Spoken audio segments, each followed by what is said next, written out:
খই হলো আমাদের বাংলার একটি ঐতিহ্যবাহী এবং অত্যন্ত জনপ্রিয় খাবার।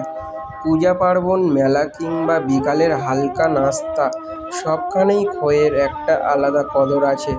নিচে খই ভাজা এবং খই ভাজার মেশিন নিয়ে কিছু গুরুত্বপূর্ণ আলোচনা করব, মনোযোগ দিয়ে শোনো।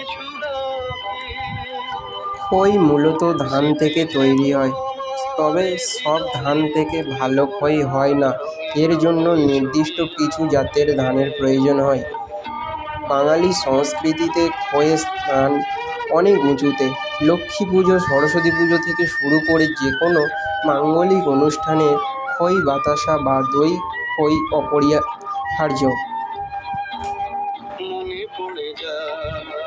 প্রথাগতভাবে খই ভাজতে বেশি ধৈর্যের প্রয়োজন হয়। প্রথমে ধান গরমে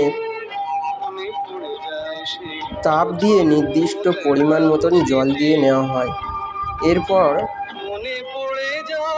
বালিতে সেই ধান দিয়ে জাল দিলে ধানের খোসা ফেটে ভেতরের অংশটি সাদা ফুলের মতন বের হয়। স্বাস্থ্যগুণ: খই একটি অত্যন্ত হালকা এবং সহজেই হজমযোগ্য খাবার। এতে মেদ বা চর্বি থাকে না বললেই চলে। খই ভাজার মেশিন নিয়ে কিছু কথা। বিজ্ঞানের অগ্রগতির সাথে সাথে এখন আর শুধু হাতে খই ভাজার উপর নির্ভর করতে হয় না। বাণিজ্যিক উদ্দেশ্য বা খাটুনি কমাতে এখন খই ভাজার মেশিন বা পপকর্ন রাইস মেকিং মেশিন বহুল্য ব্যবহৃত হচ্ছে।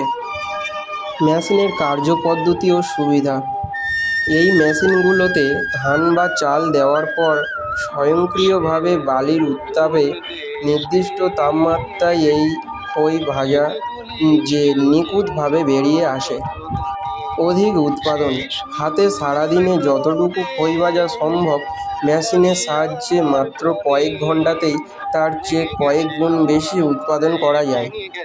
পরিশ্রম ও সময়ের সাশ্রয়: এটি খই প্রস্তুতকারকদের শারীরিক পরিশ্রম অনেকাংশে কমিয়ে দিয়েছে এবং ব্যবসার পরিধি বাড়াতে সাহায্য করেছে। এই মেশিনের মাল্টিপারপাস ব্যবহার: আধুনিক অনেক মেশিনে শুধু ধানের খই নয়, পাশাপাশি পপকর্ন, ভুট্টার খই বা মুড়ি ভাজাও হয়। প্রযুক্তির ছোঁয়ায় খই ভাজার পদ্ধতি পরিবর্তন এলেও খইয়ের প্রতি বাঙালির ভালোবাসা আজও এই একই রকম আছে। যান্ত্রিক মেশিন যেমন উৎপাদনকে সহজ করেছে, তেমনি গ্রামীণ অর্থনীতিতেও এটি এক নতুন গতি এনে দিয়েছে। ধন্যবাদ। তো আজকের ভিডিওটা এই পর্যন্ত। দেখা হচ্ছে নতুন কোনো ভিডিওতে। যদি আমার ভিডিওটা ভালো লেগে থাকে তাহলে লাইক, কমেন্ট, শেয়ার, ফলো করে পাশে থাকবেন। দেখা হচ্ছে অন্য ভিডিওতে।